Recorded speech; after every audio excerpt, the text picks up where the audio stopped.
If there's one thing that I think was invaluable during my time in high school that I learned about, it was opportunity cost, which basically deals in the idea of how much potential you get from taking one action versus taking another action. In this case, we're going to be evaluating whether or not it's worth taking out student loans to pay for college, or if it's worth working your way through college. So here's the reality. Studies show that whenever you work in college, you actually have a higher chance of getting higher grades, but that's only if you're working like below 20 hours a week. And whenever I'm talking about working through college, I mean having a full-time job while also doing your college degree. Now, typically, people who are doing both, a full-time job and a college degree, are not doing something called full load terms. So full load terms mean they're taking 12 to 15 credit hours, which is 4 to 5 classes depending on labs and other factors, but generally it's 4 to 5 classes. A part-time student is anybody that's taking 3 or less classes during their semester. Now, because you can't feasibly work a full-time job and also do full-time college without either one, burning out, two, getting terrible grades, or three, not performing well in your job, you can't do it all, you have to make a decision of what to cut. Typically, when people are doing full-time work, they'll do less college as a result.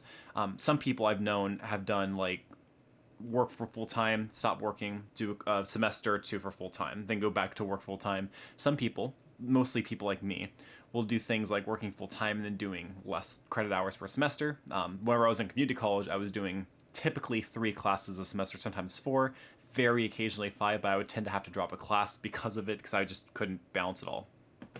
It all comes with an opportunity cost.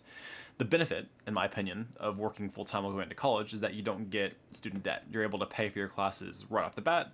You don't have to worry about gaining interest rates on this debt, and then whenever you get your degree, you're no longer obligated necessarily to work. Whenever you get a degree of student debt, you have 6 months, usually in the US, before you have to start paying it off, which means you have to get a job and make money.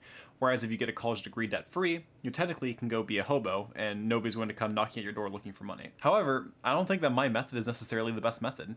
I think there's actually a lot to say about taking on student debt. Here's the thing. So, opportunity cost.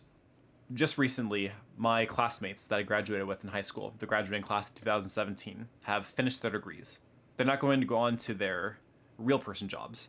They're going to go get jobs that are paying a lot more than what I'm getting paid in my current position at my current job. Now, they lost 4 years of earning potential, which is earning potential that I had. I had 4 years to make money in the workforce, and I made an okay amount of money during that time. I also gained work experience, and in my field, being management, that's invaluable. It'll allow me to get jobs later on in the future, especially in conjunction with my degree. So they lost earning potential during their time in college, but now that they have their degree, their earning potential shoots up even higher than what I've made during my time. So although they're behind by like a year or two of earning potential, they now have the chance to make substantially more than me earlier than I do.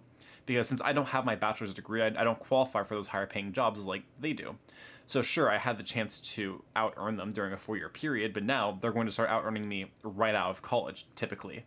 Now, there's also another thing to be said about working while in college, and that's my ability to invest money during that time.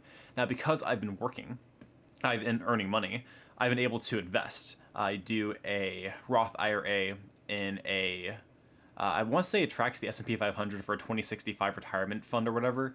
And I've been doing that. I've had a pretty good rate of return, and I'm now thousands of dollars ahead of them when it comes to investing. And if you look at the snowball theory of investing, and if you look at compound interest, you could make an argument that that decision was really good. It was positive, because I'm now making a lot more money with the money that I invested than they would have if they started now, because I've had 4 years of compound interest to build on that.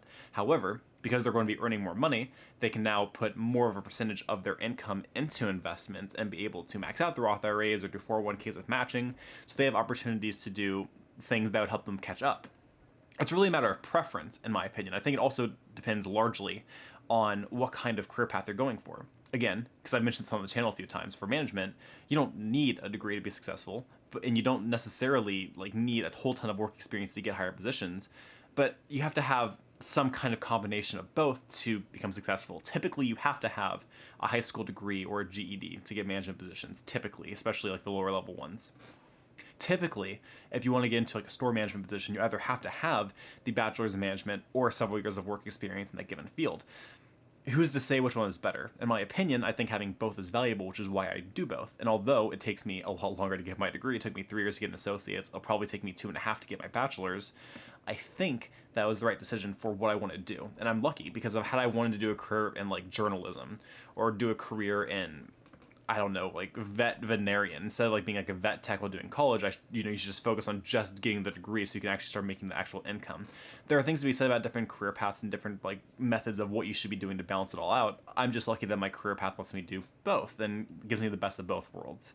So at the end of the day, it's kind of subjective, and it's based on personal preference, and it's based on a lot of different factors that you can't really account for until you've looked at the numbers. How much would you make in your industry if you had a degree? How much would you make in your industry if you have a certain amount of years of experience? How can you combine both these things? You have the optimal experience, and I think in my case, I've kind of found that. Even if it feels like I'm falling behind my classmates, whenever I get my degree, I'll shoot back ahead because I have so many more years of work experience on them while I'll still have the degree.